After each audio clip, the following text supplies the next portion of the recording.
We begin with part 2 of a TVJ News special report on construction concerns in the corporate area.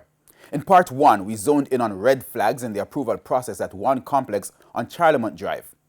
Well, tonight, more breaches, plus what the residents want to be done about it. With the errors in the environmental permit highlighted, residents want an investigation into the development at 11 Charlemont Drive. We asked for an audit to be done to ensure that on Charlemont Avenue, everything that is on the ground is what was approved. The residents were saying what was approved is not what was built. Has NEPA confirmed or checked that to see that this is indeed so, that what the residents are alleging? To speak definitively about that a specific application, I would not be in a position to indicate that right now because that is not before me.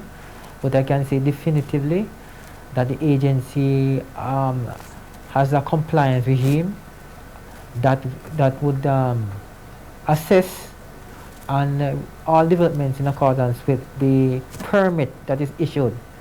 And if there is need for any action, such actions will be taken. In this response to citizens signed by Chief Executive Officer Peter Knight, NEPA says 12 one-bedroom units were approved.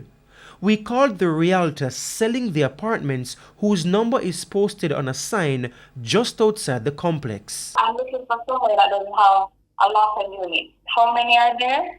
This is 12 units, 12. 6 3-bedrooms and 6 2-bedrooms, and there is designated parking for 2. 6 3-bedroom apartments will contain 24 habitable rooms, and 6 2-bedroom apartments are 18 habitable rooms.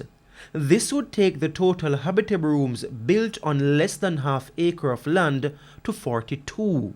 The maximum should be 15, according to the 2017 Provisional Order. Further, this is a 3-story development.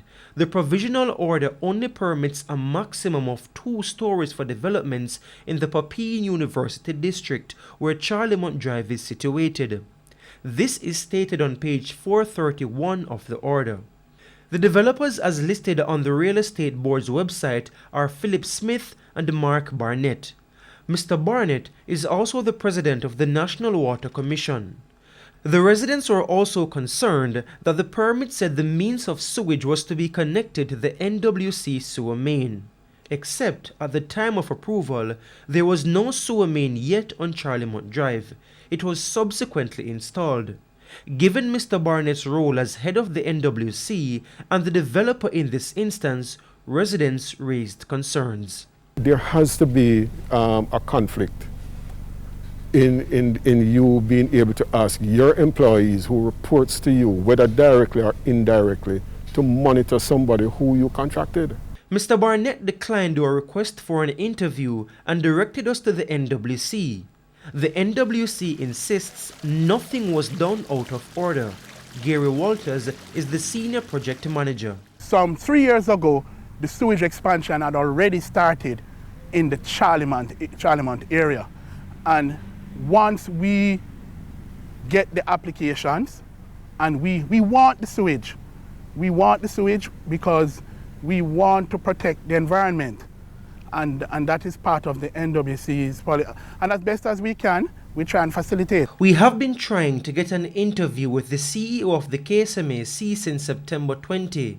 When we followed up recently, the CEO asked for a further 2 weeks, saying neither he nor the senior engineer are available until then.